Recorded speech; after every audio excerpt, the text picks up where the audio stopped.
Merci Madame la Présidente. Monsieur le ministre, le récent rapport de la Commission pour l'avenir des finances publiques comporte de nombreuses recommandations, dont une est particulièrement intéressante. Je cite: installer une vigie budgétaire pour une approche de long terme des finances publiques et de l'endettement. En un mot, un gardien de la soutenabilité. Cette mesure est détaillée de la façon suivante, je cite à nouveau: le renforcement de la transparence des finances publiques passerait par la transformation de l'actuel Haut Conseil des finances publiques en une institution budgétaire indépendante, dotée d'un mandat ambitieux et de moyens en propre, à l'image de ce que nous observons dans la plupart des pays qui ont réussi à s'engager dans une plus grande transparence de sincérité budgétaire.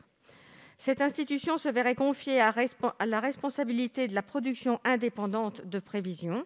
Elle réaliserait les analyses de soutenabilité de la dette. Elle serait chargée du suivi de l'exécution de la trajectoire de finances publiques par rapport à la programmation pluriannuelle. Cette recommandation a le mérite de lancer une réflexion pertinente sur nos organismes de programmation et de contrôle budgétaire. Sans doute peut-elle être le point de départ d'un travail fructueux. Monsieur le ministre, envisagez-vous la création d'une telle institution? Si oui, serait-elle une transformation du Haut Conseil des finances publiques ou une autre entité? Serait-elle placée auprès de la Cour des comptes? Et comment pourrait-elle s'articuler, selon vous, avec la Commission des finances de l'Assemblée nationale? Je vous remercie. Merci Madame la députée. Monsieur le ministre. Merci Madame la Présidente. Madame la députée, je ne vais pas préempter les conclusions du débat autour des préconisations du rapport de Jean Arthuis et de la commission qu'il a présidée.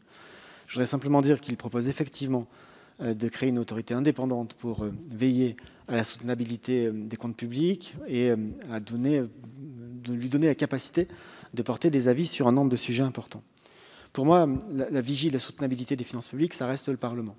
Et uniquement le Parlement, c'est en fonction de l'autorisation parlementaire que le gouvernement lève l'impôt, et c'est en application de l'autorisation parlementaire que le gouvernement procède à un certain nombre de dépenses. Et c'est ce qui nous a amené, au cours des dernières années, à toujours éviter les décrets d'avance pour préférer soumettre, autant que cela a été nécessaire, des projets de loi de finances rectificatifs au Parlement, là aussi en application de ce principe d'autorisation parlementaire et de respect de l'autorisation parlementaire. J'ai plus d'intérêt, à titre personnel, pour un débat sur les compétences et la nature des avis demandés, par exemple au Conseil des finances publiques ou à une institution qui serait différente. Il serait par exemple utile que le Haut Conseil des finances publiques puisse donner un avis sur les lois de programmation pluriannuelles sectorielles et dire si elles sont compatibles avec la loi de programmation pluriannuelle des finances publiques. Il serait intéressant aussi qu'un certain nombre de sujets qui ont un impact pluriannuel dans les décisions que nous avons à prendre puissent faire l'objet d'avis du Haut Conseil des finances publiques. C'est un débat qui me semble plus intéressant, en tout cas plus essentiel, que celui sur la nature juridique ou le statut juridique de l'organisme.